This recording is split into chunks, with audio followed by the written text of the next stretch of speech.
What are two big mistakes to avoid with your immigration paperwork that you submit to USCIS?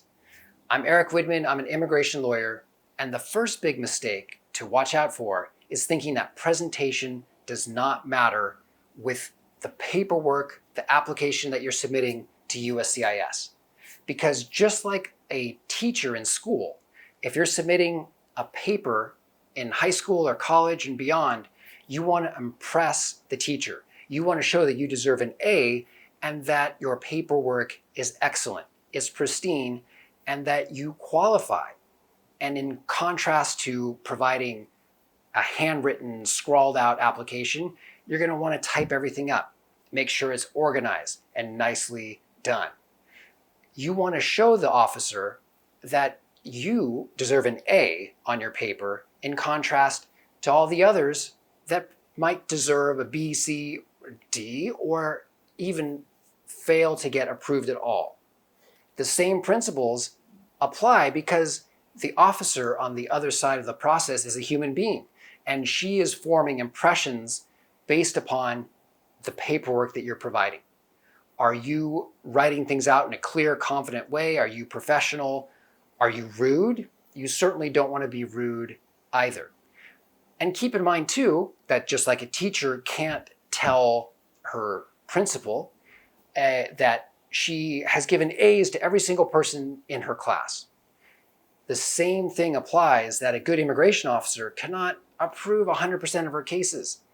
She is supposed to rightfully find out who qualifies, who doesn't, and she forms impressions over who is best qualified. In these discretionary elements, is someone deserving of being found to have good moral character or not?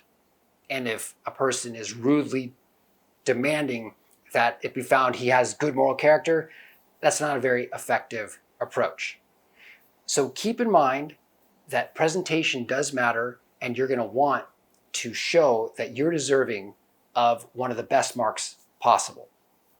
The second key mistake to avoid is thinking that you're able to provide supplemental evidence in an unsolicited way that will have a favorable impression.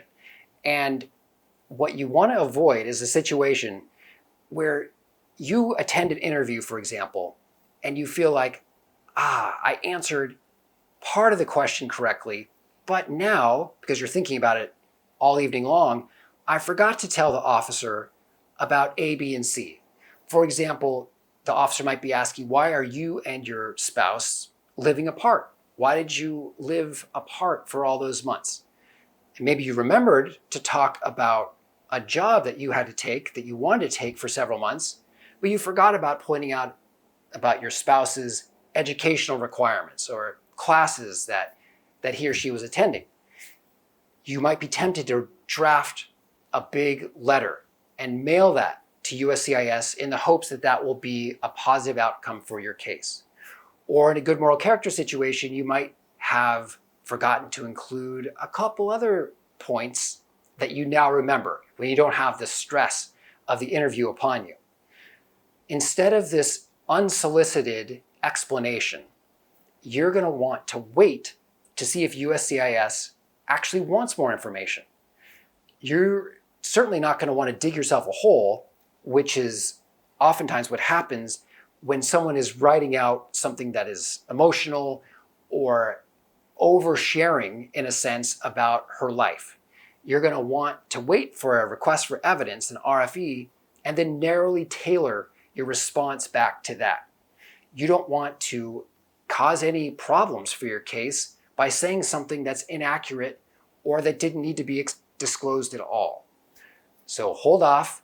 Don't fall into the temptation of oversharing with an unsolicited explanation, and instead just wait to see what USCIS comes back. If anything, they might be sending you your green card or inviting you to an oath ceremony. So overall, remember, presentation does matter, and avoid unsolicited explanations. Hope this is helpful. Definitely get in touch if you have any questions, and take care.